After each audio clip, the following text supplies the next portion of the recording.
President Trump's decision to withdraw the U.S.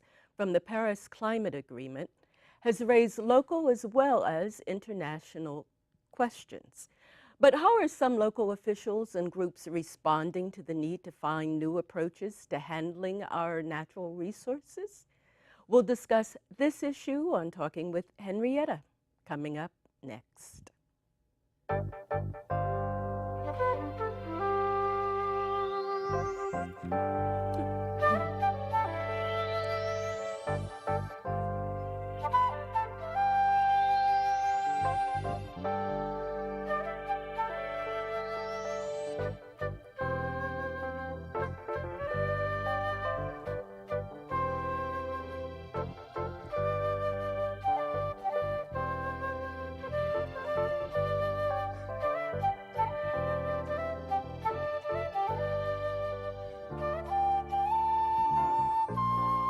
Hi, I'm Henrietta. Welcome to the show. Whether we agree with the idea that there is global warming or not, most of us might agree that we need to do a better job when it comes to managing the Earth's natural resources, since they are not unlimited. It's obvious that in some areas of our planet, our air, oceans, and Earth are seriously polluted. On this show, my guests and I will talk about what one city is doing to meet its water challenges and what one organization is doing to supply the city and 19 other cities with renewable energy. Seated on my left is Carlos Martinez. Mr. Martinez is the city manager for the city of East Palo Alto, and he has served with the city for the past 13 years. Seated on my right is Kirsten Andrews Schwinn, Communications and Outreach Manager for Peninsula Clean Energy, which is located in Redwood City, California. Well, thank you so much, the two of you, for being here. It's a delight to have you. I mentioned President Trump at the very top of the show. Was his decision to pull the U.S. out of the Paris Climate Agreement a surprise to you? Not so much. To me personally, President Trump never expressed much enthusiasm for climate action, so I don't think it was a great surprise. It was a disappointment. For you, Carlos? Likewise, it was something that he campaigned on and something that he had promised in when he was campaigning in the campaign trail. So it wasn't really a surprise, and it was a disappointment really more than a surprise. Sure. Now, he talks about putting the coal miners back to work. And we don't consider coal as part of the green energy that we're talking about, right? So when we talk about green energy, what are we talking about? We're talking about energy that comes from renewable resources. So we're talking about energy that comes, for example, from the sun, from solar panels, or from wind through windmills, or from water through hydroelectric dams. And so these are sources that don't rely on burning fossil fuels. Fossil fuels are coal, oil, and gas. When we burn those, we're creating the greenhouse gas emissions that cause climate change. Sure, and I think East Palo Alto has installed solar panels in the parking lot, and I think, did the city get an award for having a green building or a green, maybe at Cooley Landing? Yeah, Cooley Landing is a green building, and we have some developments that are zero energy that have been produced by Claron Homes. So some of our developments in the city are zero energy homes and developments. In the parking lot of City Hall, we have installed solar panels. That is, well, the San Mateo County installed them, and we're working hard to meet our goals for climate action plan. Our goal is to reduce 5% of our energy consumption by 2020. How do you reduce 5% of one's energy consumption? Well, there's a number of ways you can do it, and I'll tell you how Peninsula Clean Energy is doing it. We are supplying cities, such as the city of East Palo Alto, with a cleaner energy mix. We're actually supplying cities and residents, businesses, and municipal accounts with a default product of 50% renewable energy and the option to buy 100% renewable energy. And so for the average household, that's the equivalent to reducing greenhouse gas emissions to the equivalent of planting 10 trees a year every year. So how do you supply, and I think you said supply the households with 50% renewable. What does that mean? Well, it means that we go out and we buy the renewable energy on behalf of the residents and households. And how do you buy renewable energy? What's renewable energy? Sure, the renewable energy is the energy that comes from the wind and the sun, such as from the solar panels and from the windmills. So we generally buy contracts with the people who have the windmills and the solar installations and buy that renewable energy from them. It comes into the grid. PG&E continues to maintain the wires and maintain the grid and deliver that electricity to our customers. So what happens, it seems, is that energy as it comes in is somehow transformed. I mean, I'm trying to get the image of, and maybe you can help me with this, of how you buy wind energy. I can understand with solar panels, but how do you buy wind energy? Right. Well, the grid in California is in some ways a big accounting system. We need to make sure there's enough energy coming in to serve all the customers in California. And so there are agencies that manage that. And so we go out, we buy the energy that is used here in San Mateo County. Most of the energy we buy isn't created here in San Mateo County. We don't have a lot of wind farms or industrial solar panels in San Mateo County yet. We'd like to see more. So we go buy that from other places in California to the same amount that is used here in San Mateo County, and it feeds into the grid. And then that covers the amount of energy that is used by those here in San Mateo Now County. I'm going to ask you another question, and before getting to you, Carlos, and that's the grid. What is the grid? Where is it located? Sure, yeah. So the grid are all the wires that come into your house that when a tree falls down on the wire, electricity goes out and PG&E comes and fixes it. That's fixing the grid. So that our customers still pay PG&E to maintain all those wires, the transmission system, and like I said, we just buy the cleaner electricity on behalf of their customers. Now, I think 20 cities in San Mateo County agreed to contract with Peninsula Clean Energy to supply clean energy. Yeah, actually Peninsula Clean Energy is a joint powers authority. So we are a public agency. We were created by these 20 cities and the county of San Mateo County. And our board is actually made up of one elected local official from all of those 20 counties, plus 2 county supervisors. So it is a public agency owned by the people of San Mateo County. East Palo Alto signed on. Why? East Palo Alto signed on because, again, that will further our goals to meet our 15% goal reduction by 2020. Most of the energy, the fossil energy that we consume comes from the transportation sector, and a good portion comes from the residential sector. So one way to reduce that is using clean and renewable energies to provide to our buildings, and that will reduce substantially the production of greenhouse gas emissions, which is one of our goals of our climate action plan.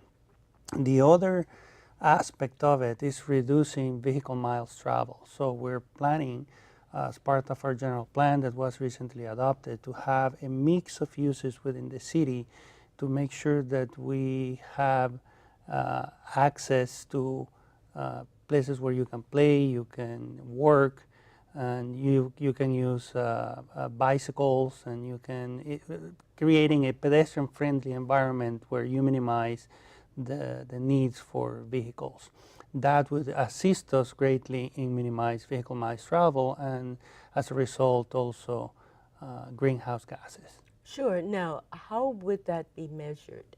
How would the city know it has met those goals? And are those goals that the city imposed on itself, or are those goals connected with goals that were kind of mandated by the state of California? That is a good question, and if I may take a moment, the framework of this comes from AB 32, Assembly Bill 32, which has as a goal to reduce greenhouse gas emission and mitigate the impacts of global warming. And AB 32, the goal of AB 32 is reduce greenhouse gases to combat global warming. How do you measure that?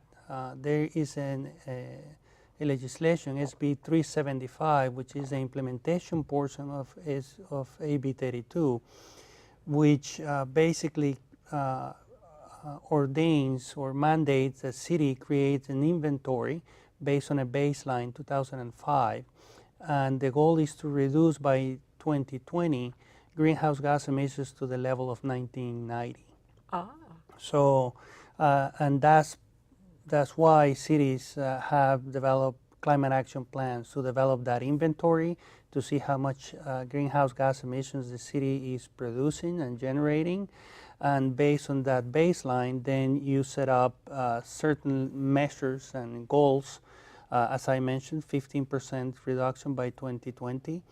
And the idea is that by taking these actions of creating environments where you can work and play and don't have to drive for a long time, and trying to have a 1-to-1 ratio of where a place where you have enough jobs and also enough job for your residents so that people can find jobs nearby. That way you minimize greenhouse gases. Sure. Now, 1990, I don't know if that's the year you get involved in. Why 1990? That was a goal set. I don't know exactly how that goal was How set. did they reach 1990 and not 1989? It's a little arbitrary. As a result of this, communities have to develop ABAG. ABAG Yes. has to develop a Association sustainable, of Bay Area Governments. right, has to create a sustainable community strategy.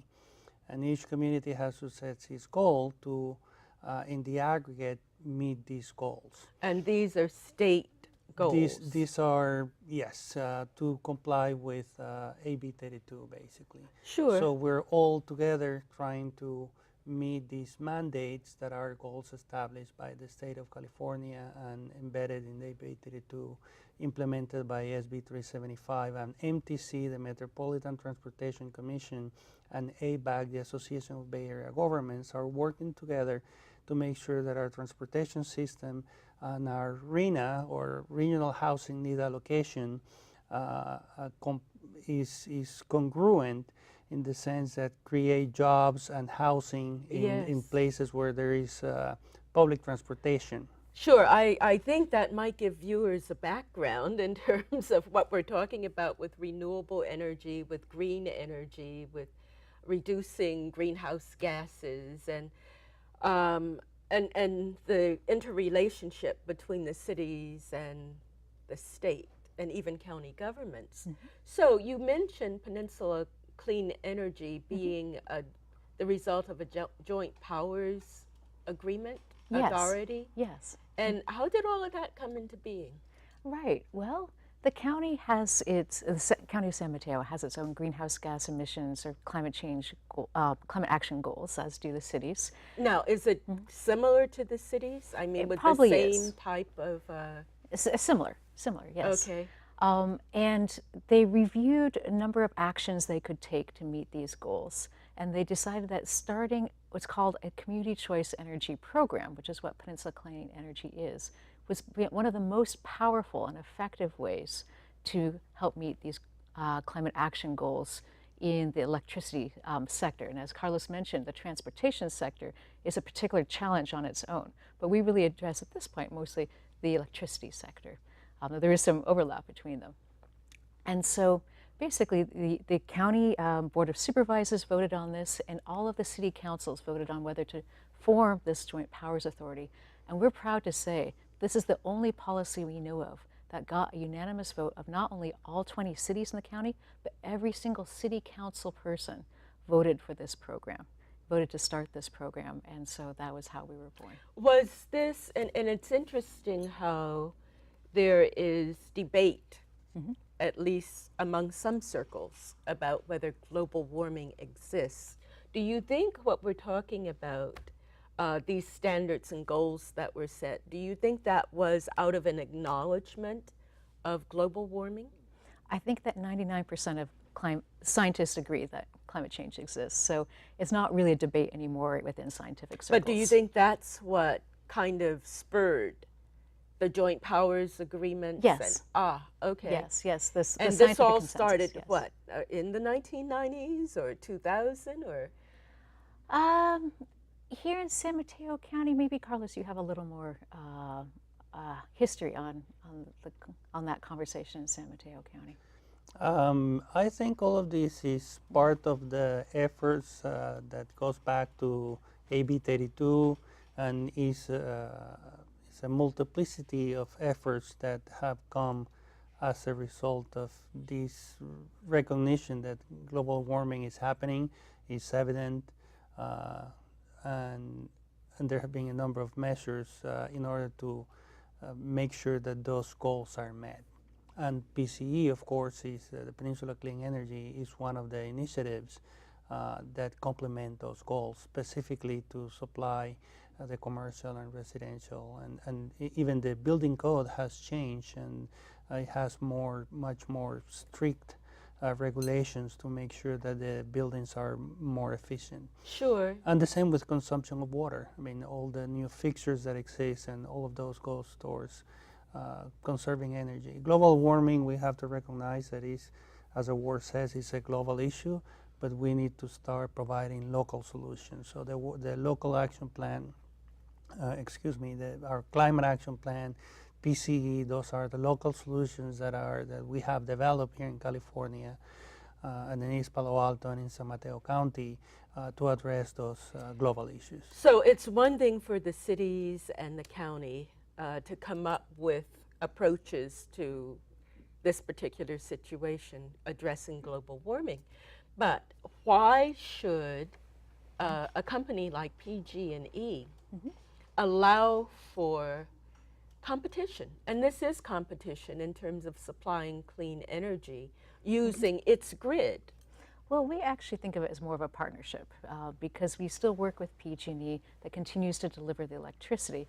And under the regulations in California, that's actually where PG&E is supposed to be making their profit, is under the transmission and delivery part of their business.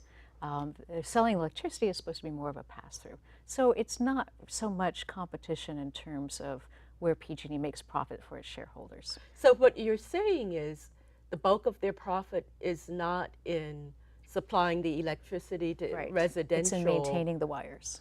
It's in, or to businesses, it's maintaining the wires. Exactly. And so PG&E is, required to work with any community choice energy program under law.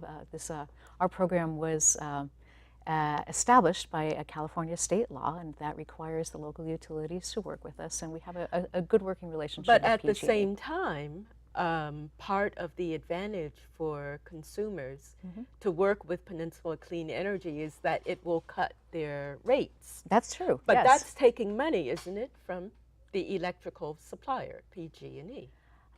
And that is a more complicated question.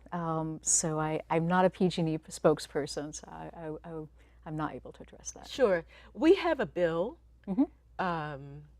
that the type of bill that residents are given, so that if we could take a look at it just to see how this might save consumers in terms of their electric rates. Sure. So if we could see the bill, that we could talk about it, and maybe while it's being pulled up, if we could at least talk now about how it works. Sure, and actually the bill I brought along is my own electrical bill. Okay, and I think we see it there. There I it don't is. know how closely you can see it. Right, yes, so that is, I believe, page... The actual bill that has $102 at the bottom. Yes, okay, so that is page... that's not page 1.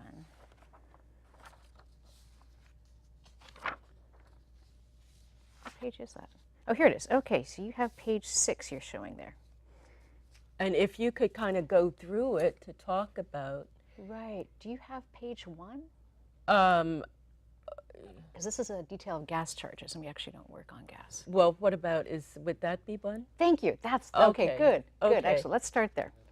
Okay, great. That is page 1 of your an average residential PG&E bill, and this is actually my own PG&E bill. If I brought Okay. this. I live in Pacifica, so I am a customer of Peninsula Clean Energy.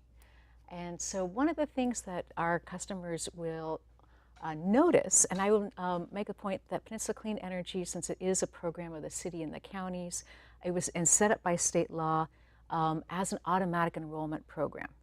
So people are automatically enrolled, and they receive 4 mailers in the mail letting them know that this is coming, and that they have the choice to opt out. But I have to say our opt-out rates are very low. It's less than 2%. Okay, So so if you if do we nothing- could, if we could look at the bill, and Sure. then maybe we could talk, since the bill is up there and that's Sure. what viewers see. Exactly. So we could see exactly how. Sure. So one thing you may notice, I mean, you'll probably not notice much change, but one thing you may notice is on page 1 of your bill, it used to just say gas and electricity. Very simple, right? But now electricity is going to be divided into 2 parts. It'll be PG&E electrical delivery charges. So that's what you're paying PG&E to continue to maintain the wires. And then there'll be Peninsula Clean Energy electrical generation charges. That's you're paying Peninsula Clean Energy to go buy the cleaner energy on your behalf. Since this is a May bill, it also shows up that electricity adjustments, that's our climate credit.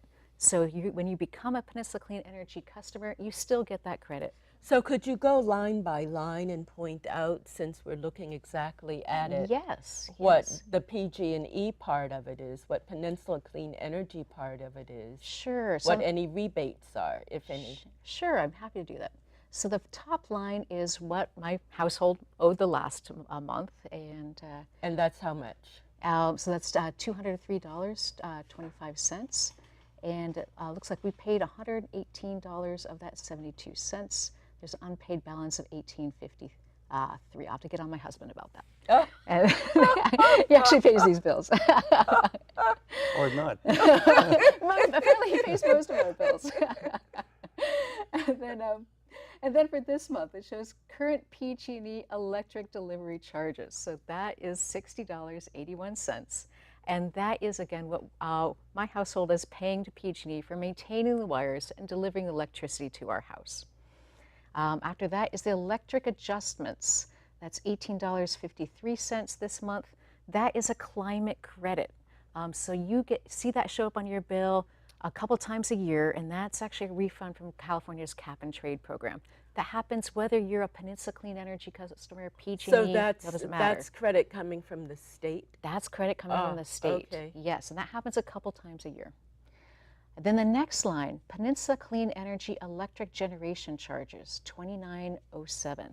And that's what residents are paying to Clean Energy? Yes, that's what you're paying to Peninsula Clean Energy. Actually, Plus the $60 to PG&E. right. We actually, you continue to write one check to PG&E. Okay, so if that were not, if the person wasn't enrolled in Peninsula Clean Energy, what do you think that bill ordinarily might be? Oh, you can see that actually on page 3. Which we don't see. Okay, great. But I'm going to look at page 3 of my own bill. Okay, It I actually- think we can drop that slide right now, Sure. since we don't have page 3. Okay, great. But on page 3, you can actually see a generation credit from PG&E, and that shows how much you would have paid for PG&E's electricity. And in that case, of my bill this month, it's $36.30. So that's how much I would have paid to PG&E. And to PCE, how much again is it paid? It's $29.07. Oh, okay. So that's $33 minus the 29, which is that much less than. Yes. So that's really not that much, though, except for the credit from the state. Right. There's a little more to it, and we're actually sending out a mailer to all our customers so you can go through and include all the fees and so on, so you're comparing apples to apples, right? And when you're comparing your PG&E rates to Peninsula Clean Energy rates. It's a 5% savings on the electrical generation. It's a small savings. If you use a lot of electricity, it adds up. So let's project that, if we could, into the future. What does it look like? Now, usually what happens in this area when people conserve water, the water rates increase. So that way cities say, well, you know, we need the revenue, so we'll just increase the rates, and consumers are back to where they started. So if we project out this 5% savings right now, any idea of what that might look like? Is that continued through? It's the goal of our board at this point to continue the savings. And it is actually in our strategic goals, which are on our website, to continue to offer rates that are lower than PG&E's. And is that something that might increase in the future, or what might it look like? Any idea? Well, PG&E's rates are adjusted several times a year. Often they're adjusted to go up. Our rates may go up also, but our goal is to maintain rates that are lower than PG&E's. So what would stop PG&E from raising its rates to make up for the savings that PCE might have for clients? Well, PG&E's rates are approved by the California Public Utilities Commission. So that's really a better question for the California Public Utilities Commission. Sure. Now, you said this is a program that is voluntary, that people can opt into. Actually, it's an automatic enrollment program. So people are automatically enrolled, and then they can opt out if they wish. But if they take no action, then they enjoy the cleaner energy and the lower rates automatically. You don't have to do anything. So what happens? What would stop people from opting out on, and what might that do to the program? Sure. There's nothing to stop people from opting out, except that most people see value in getting cleaner energy at lower rates. If people didn't like the program and opted out, it wouldn't necessarily be good for our business, but we haven't seen that happen. Our opt-out rates are very low. They're under 2%.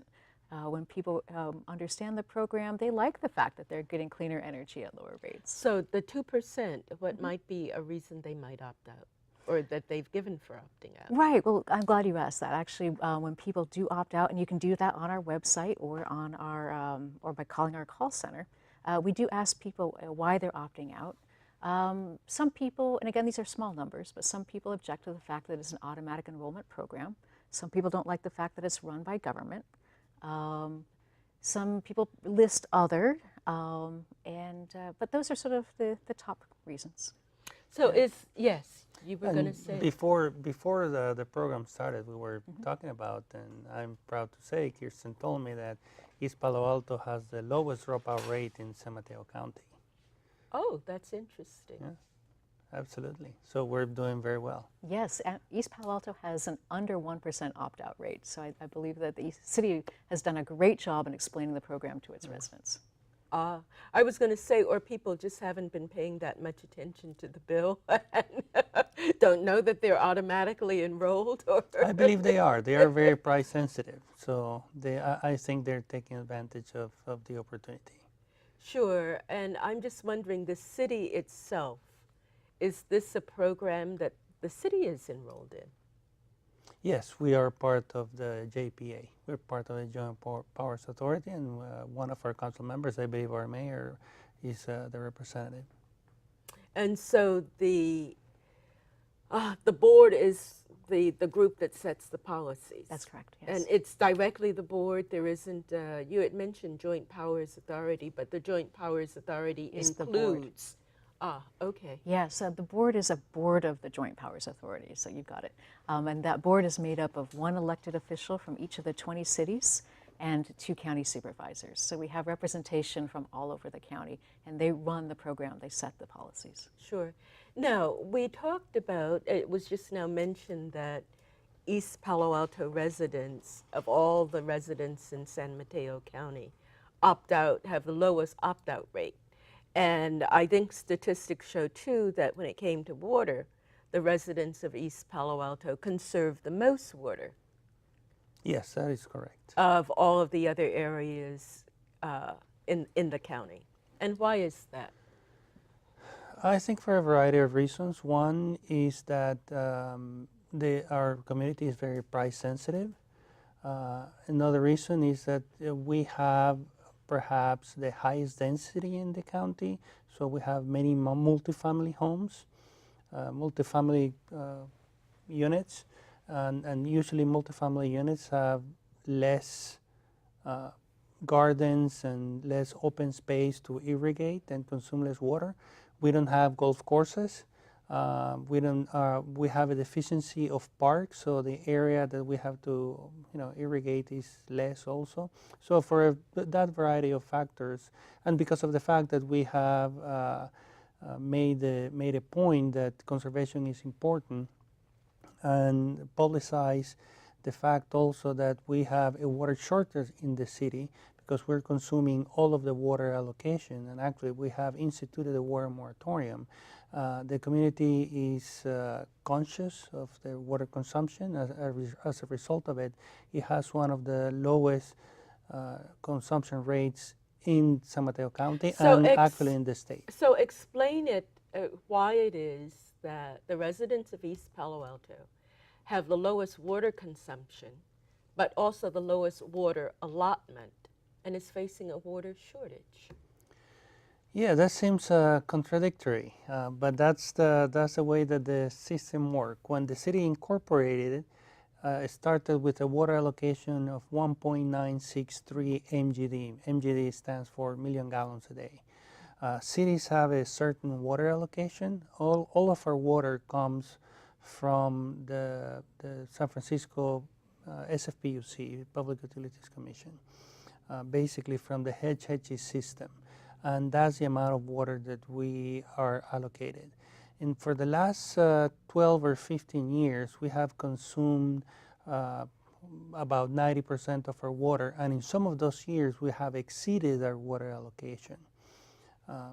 So as a result of it, and as a result of the analysis that we did in our water management plan, we had to institute a water moratorium, and there are several projects that are in the review process that we haven't been able to entitle because of the fact that we have limited water. So, question for you.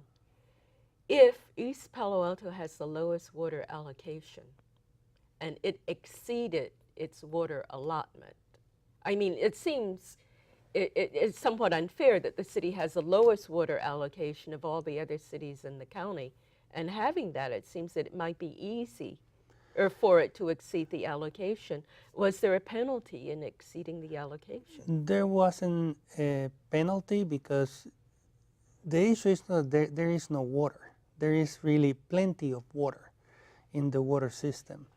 What happens is that there are cities that have much more water, much more than they need, and some others, like East Palo Alto, that do not have enough water allocation. So can't the city then go to the SPUC and ask for a greater water allotment? There are ways in the water allocation contract for cities to trade water allocations. And what we have done is we have talked to the city of Mountain View, who has an allocation of about 13.4 MGDs, a substantial water allocation for the city of their size, and asked for them to transfer 1 MGD, 1 million gallons a day. And recently, last month, the City Council of Mountain View agreed to transfer 1 million gallons a day to the city of East Palo Alto for $5 million. So this is something. For how long? It's water in perpetuity. It's a permanent water transfer. And the City Council is going to consider executing or authorizing me to execute that transfer on June 20th. So when a city gets a water allotment, does the city pay for its water allotment to the SPUC? The city pays for the water it consumes, but this 1 MGD or 1.963 that we have is a water right in perpetuity. Is there a time when the city can go to the SPUC and ask for an increase in its water allotment? We can always go to the SFPUC, but the SFPUC has obligations to the Basquart region, which is the Bay Area Water Supply and Conservation Agency. These are many agencies that are in the peninsula and in other areas, and they have the obligation to supply these agencies and San Francisco with a certain amount of water.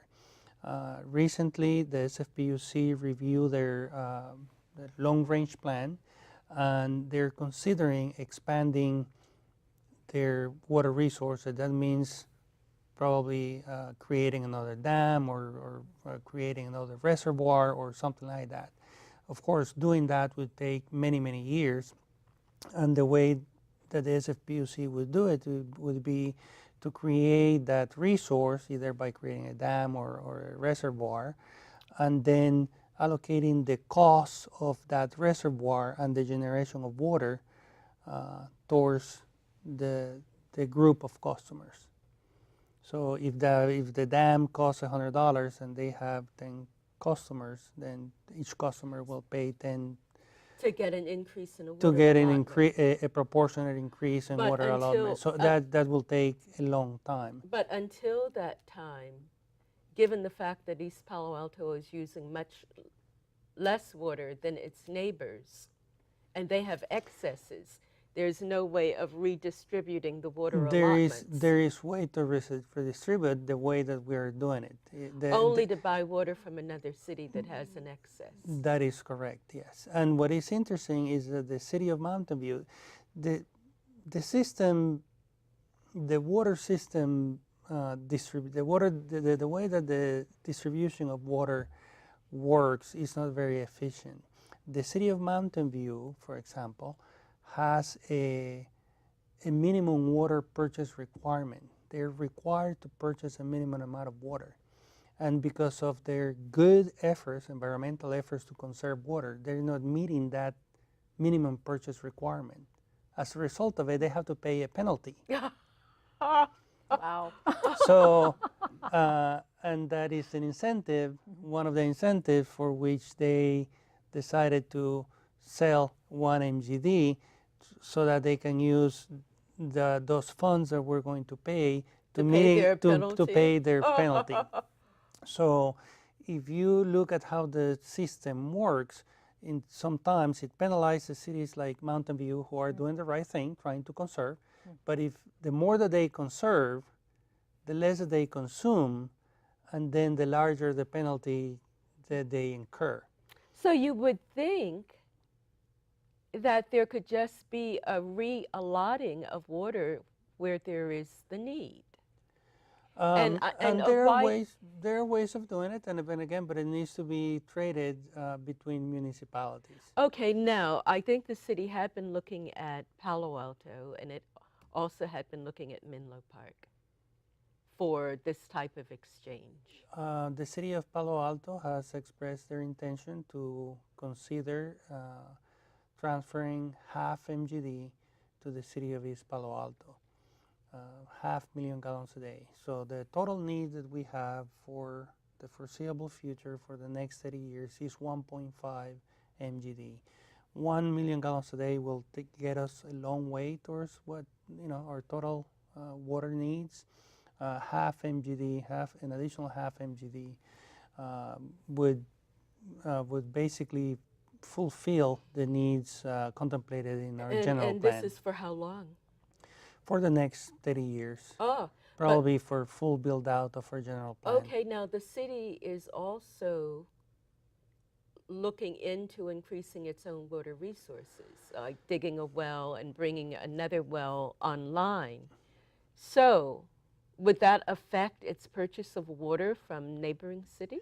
Not necessarily. The reason why we're interested in expanding our water resources is twofold. One is to have additional water supply because, as I mentioned, we need 1.5, and we have secure, the city of Mountain View has agreed to transfer 1 MGD. That's still not executed. It still needs to be completed. The transaction needs to be fully executed. So we still need additional water, and these water wells would generate that additional water that we need. Now, if the city of Palo Alto transferred the half MGD, we would still proceed with the wells, because, as I mentioned earlier, the only source of water that we have is from the SFPUC. If something happens, if there is an earthquake and the SFPUC system goes out of line, the city has no water. And if there is a fire, we And don't would have the water. same account for Palo Alto and Menlo Park? Are there, and Mountain View, is Mountain View on the same system? They all receive SFPUC water. However, the city of Palo Alto and Mountain View, they operate water wells. So what we could do in case of an emergency, we would operate our water wells and then keep the city safe and secure. So if we receive the 1.5 MGD transfer, one of the things that council may consider would be to use these water wells, not necessarily as production wells, but as emergency supplies in case that the SFPUC system goes down. Sure. Now, talking about emergencies, what happens if the grid goes down? So if the grid goes down, and that's is something that's overseen by PG&E, then that also affects PCE. It does, yes. But as we mentioned earlier, if the grid goes down, then PG&E sends their workers to get it back up again, and that's what we're paying them to do. Aha. Suppose it goes down indefinitely. Oh, well, now that's an interesting question. Actually, my supervisor and I were talking about that today, one of our goals is to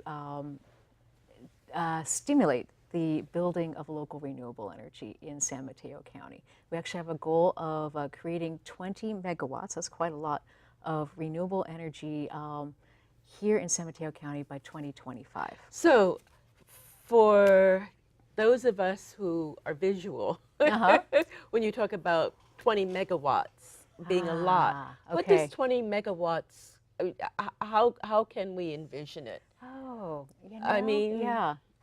What does it light up, or what does it? Right, and that's a good question. I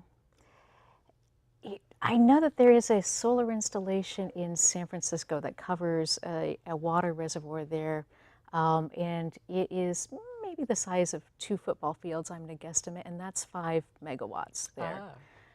So that 2 football fields is 5 megawatts. More or less. I'm talking really Okay. a guesstimate here. Okay. And it depends on the efficiency of the solar panels and so on. But that might give you a rough estimate. So we have a goal set for 2025, but of course we want to do more than that in the longer term. And the more renewable energy we have locally in the county, the easier it is to maintain the stability and the reliability of our energy system. So right now you're purchasing the renewable energy from other companies. From other counties. From other counties. Oh, you're right. Other companies located in other counties. You're right. And so if PC&E generates it itself, that would make it more energy independent. So that would cut down on its purchases from other companies in other counties. Yeah, there's a couple of models we could go with. And again, this is up to our board, really. We could stimulate the building of private companies building renewable energy here in our county, then we buy it from them. Or we could build it directly and own it. And that's a question for our board to decide on. And we really welcome public input on these questions as well. So it's a good time to mention that our board meetings are open to the public. And so if you have an opinion on this, come to a board meeting and speak up and let us know what you want. So how can people find out about the board meetings? Go to our website. We list. Which is? Oh, PeninsulaCleanEnergy.com. PeninsulaCleanEnergy.com, and it lists the board meetings and how often does the board meet? Monthly. And that's for those in Santa Clara County. I'm San Mateo County. Exactly. Yeah, and those meetings are in the evening? They're in the evening. It's the 4th Thursday of every month. At this point, we're meeting at 101 Twin Dolphin Drive in Redwood City. That's over near Oracle. And meetings start at 7 p.m. And public are always welcome.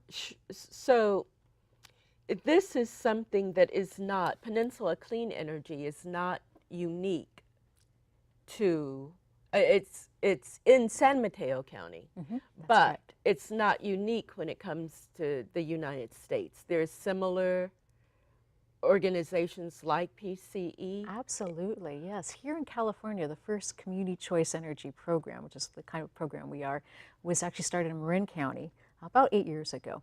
We're actually the fifth Community Choice Energy Program to launch here in California. But many more are in the works to be launched, actually. In Santa Clara County, Silicon Valley Clean Energy has launched and is now serving some of their customers as well. Alameda County is looking at launching a program. San Francisco has already launched a program. Sonoma County has already launched a program. And so pretty soon, most of the residents of the Bay Area will be served by one of these community choice energy programs. And it started with Marin. Do we know what maybe the pros and cons or some of the problems that the organization that launched in Marin might have run into? And sure, and again, this was launched by the County of Marin to meet their local climate action goals.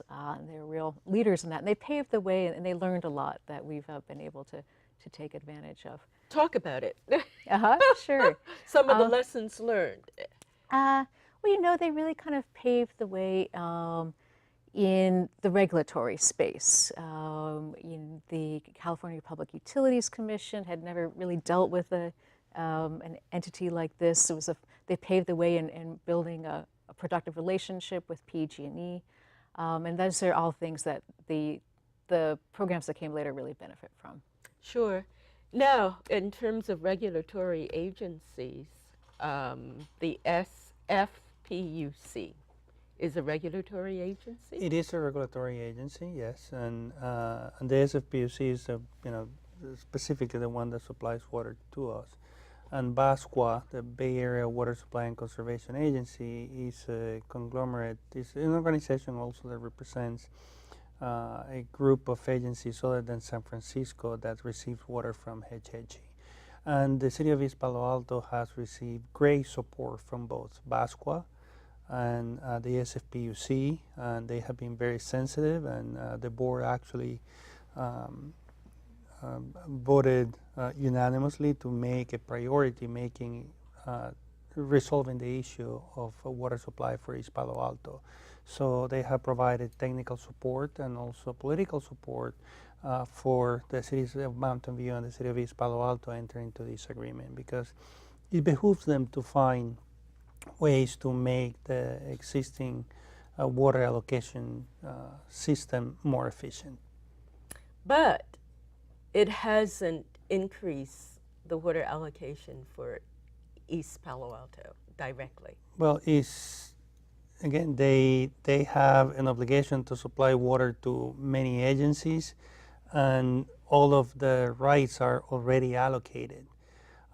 They indicated that if something didn't happen, they would be willing to, when additional water resources were available, include East Palo Alto in. Sure. Now, in those terms resources. of rights, have there been some cities, and I think there was some discussion in Palo Alto where people were concerned that if they sold the water to East Palo Alto, they might be denying themselves in case of emergency and they needed it themselves. I mean, are those the type of considerations that need to be made?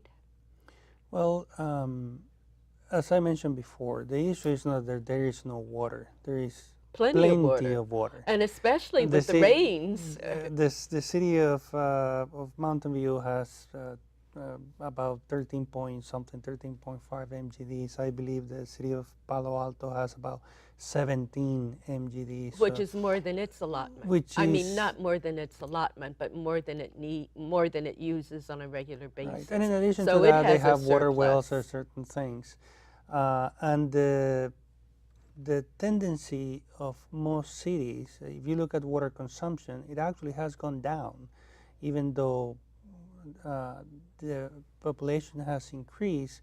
The water efficiency of all the fixtures has improved substantially, and now irrigation is done through recycled water and through many water conservation efforts. However, people haven't seen that in their rates because they've had rate increases to make up for the fact that they've conserved, and the organizations getting the money for their uses have to, what they say is maintain their facilities, and so the That is rates correct. haven't changed. Yeah, no, and actually they have gone up because what happens is the SFPUC system and our entire water distribution system has fixed costs. You need to replace the pipes, you need to have water treatment plants, and you have a number of staff, you have pumps, and it's a complicated and sophisticated system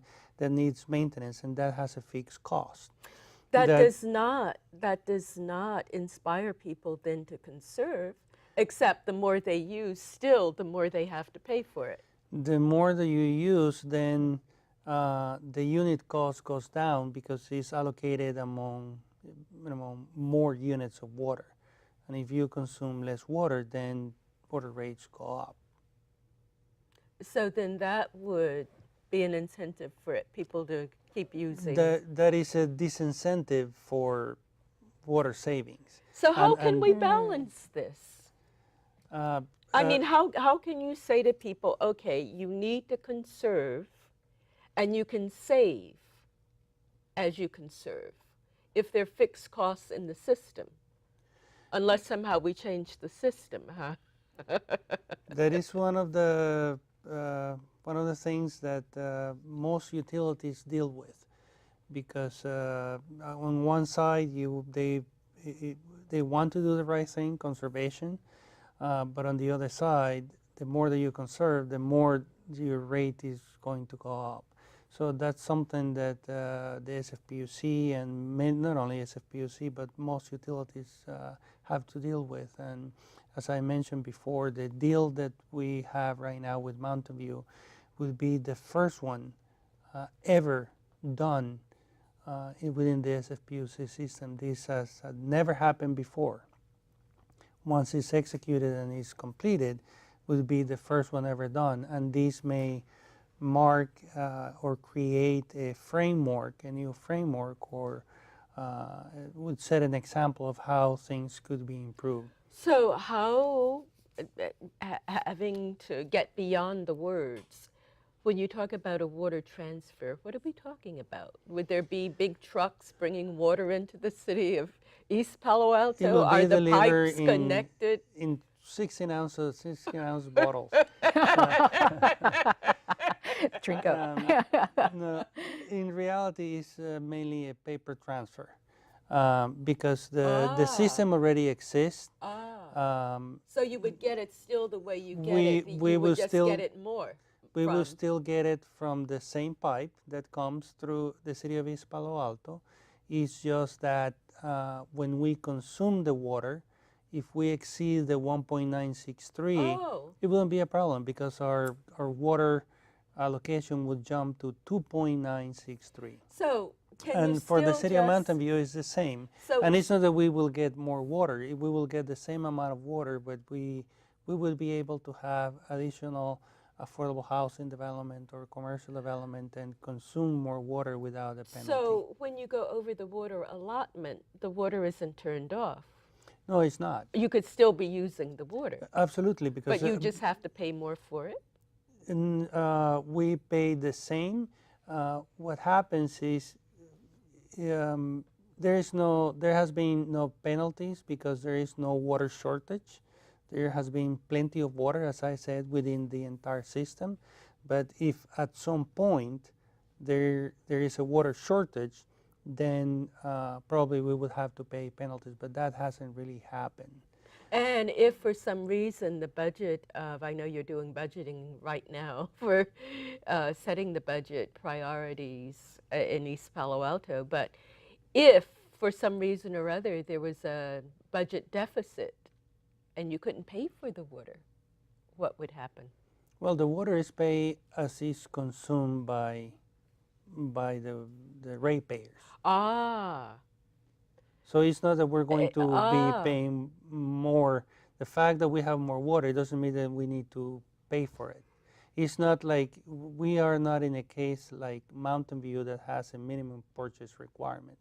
I see. It's all a little confusing, but I'll let the viewers figure that out for And right well, now. furthermore, it's more confusing because now when we had when the governor declared that there was Water, a water a not a water drought. a drought, then there were mandatory water conservation measures. When you impose mandatory water conservation measures, you cannot require people to conserve water and then at the same time ask Mountain View, now you need to pay me because you're not consuming the water that you're not consuming.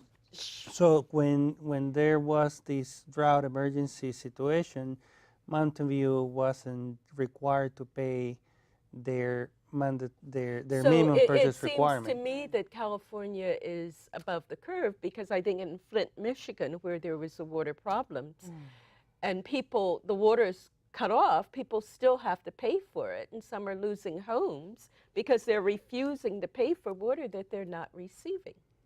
So it seems that Fortunately, here in California and the SFPUC, that is the golden standard of water. I mean, the SFPUC water from HHE is one of the better waters that are in the country and I dare to say in the world.